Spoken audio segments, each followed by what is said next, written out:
gente, tudo bem com vocês? No vídeo de hoje falaremos sobre divisão celular.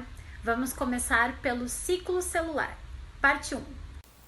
Como nós já sabemos, os seres vivos são formados por células. Alguns organismos possuem apenas uma célula, enquanto outros podem possuir várias. O corpo humano, por exemplo, tem trilhões delas. Estima-se que o corpo humano de um adulto seja formado por 37 trilhões de células. Contudo, todas as pessoas são formadas a partir de uma única célula, o zigoto. Lembrando que o zigoto é a união entre o óvulo e o espermatozoide naquele encontro que chamamos de fecundação. Então, como é possível que uma única célula, o zigoto, consiga se multiplicar tanto a ponto de formar um indivíduo com trilhões de células? Para que a gente possa entender isso, primeiro temos que saber como funciona a vida de uma célula.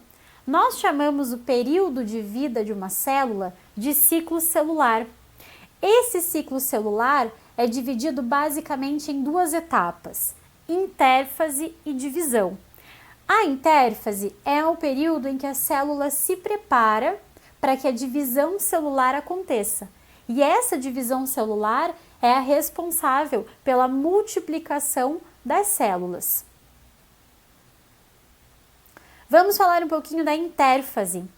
Durante muitos anos, os cientistas acreditavam que na intérfase a célula estaria em repouso, ela estaria parada, não acontecia nada de importante dentro da célula nesse momento. Mas, com o avanço da ciência, nós conseguimos descobrir que na intérfase as células realizam intensas atividades metabólicas, como, por exemplo, a duplicação do material genético, que é essencial, é fundamental para que a divisão aconteça. O aspecto do núcleo foi o critério utilizado para entender o que a célula realizava. Então, como não se tinham ainda microscópios muito avançados, o que foi possível enxergar através de microscópio óptico é apenas o núcleo. E foi com base no estudo do núcleo que os cientistas dividiram a intérfase em 3 etapas: G1, S e G2. Então, segundo o meu esquema aqui, ciclo de vida da célula, desde o momento que a célula nasce até a sua divisão ou então até a sua morte. Nesse período, intérfase é a maior parte do tempo da vida da célula. Nós dividimos essa intérfase em fase G1, fase S, que é a maior de todas, e fase G2. Logo após a fase G2 é que a célula começa a se dividir, a fazer a divisão celular. Nesse primeiro momento, nós vamos estudar o que acontece em cada etapa da intérfase, começando pela G1. A fase G1 é a primeira etapa da intérfase.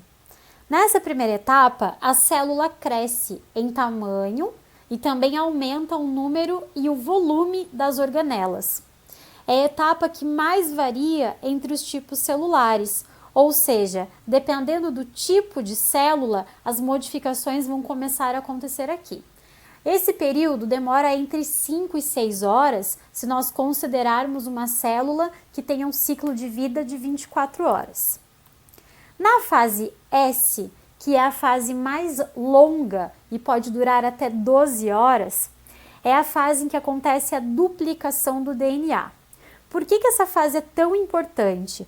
Porque quando o DNA se duplica, cada uma das cópias vai para uma das células que serão formadas.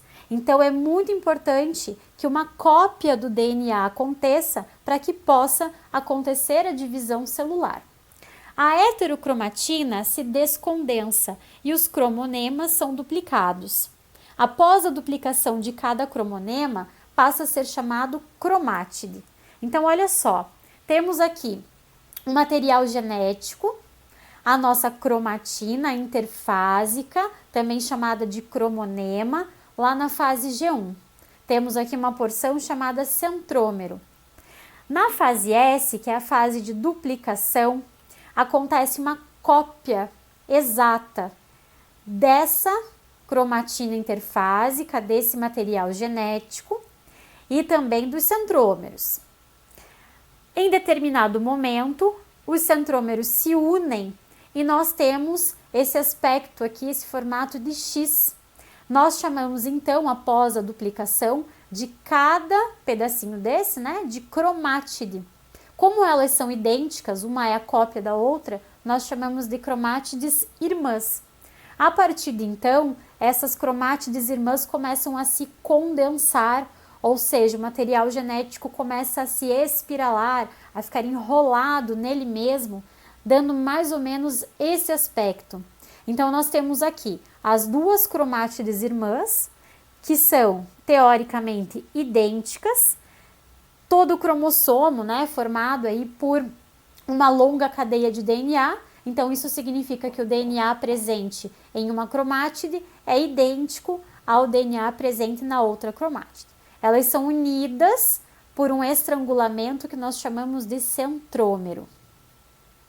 Após a duplicação do material genético, a célula entra em uma nova etapa de crescimento, que é a etapa G2.